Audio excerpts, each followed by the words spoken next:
You and I might spend about 70 to 80 years on this earth. Not long when you consider the timeline of eternity. Have you ever wondered what life is all about?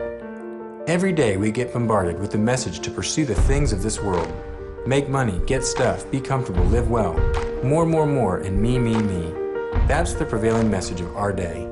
Our generation has a hijacked version of the American dream. But as Christians, we know deep down this distorted view of life isn't real life.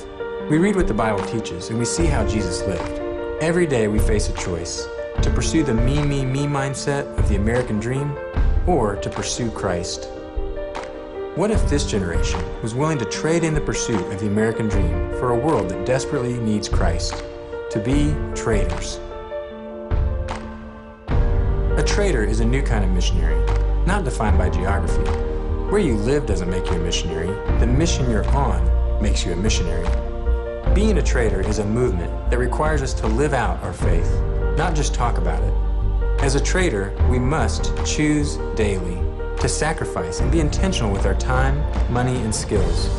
We can be like the Good Samaritan in the parable. When we're on the road of life and see someone in need, we choose to help. We follow Jesus' instructions to go and do likewise.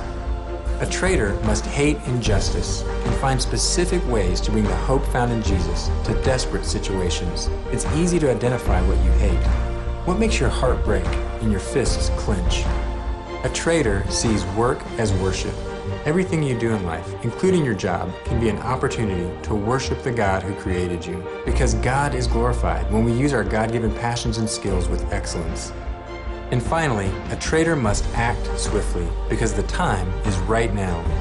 The result of all this would be a generation of traders who are making choices with their time, money, and passions that are kingdom-focused and not self-focused, so that our short time here can have an eternal impact.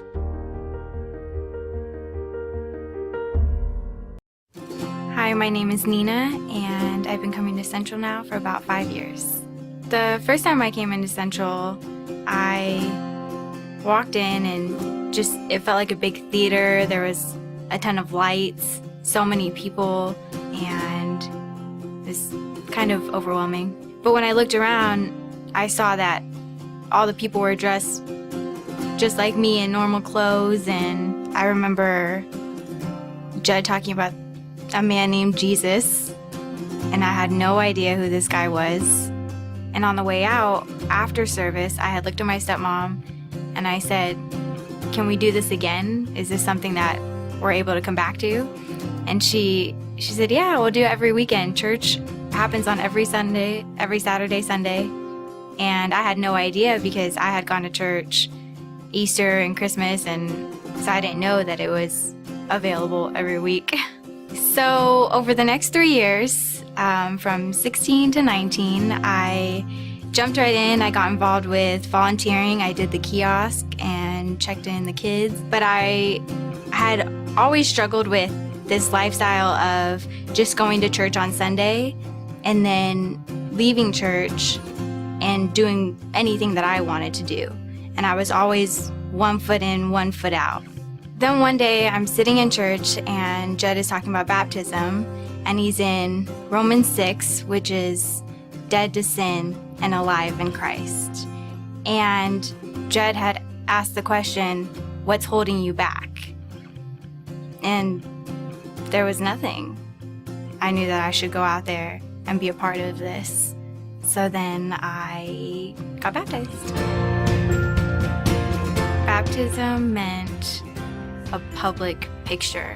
Everything you do and the way that you live now is solely for Him and Him alone. A few months later, a friend that I had worked with started asking me questions about the Bible and who God was and who Jesus was, why He was important. And so I got out the Bible and I said, "Here." And I answered his questions through the Word and not through my own words. I invited him to this past Easter service, just like I was invited to an Easter service my first time coming here. And he was totally open to it, came with me, and afterwards had just told me that it was really cool, was asking all these questions about Jesus and the cross. He wanted to volunteer with me, so he jumped into the pre-K room loved it. Then we wound up at the baptism celebration service together, and Jed was back in Romans 6, dead to sin and alive in Christ. And then there was this point where Jed had challenged the people who hadn't come forward to take that next step.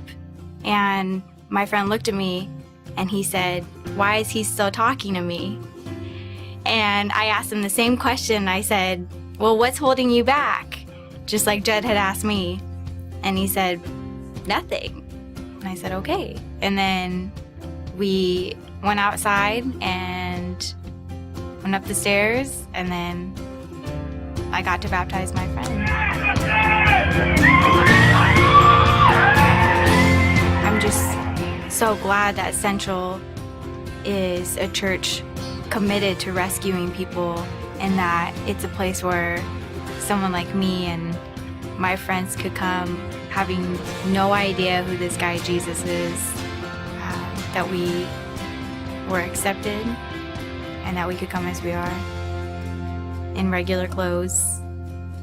And this church helped save my life.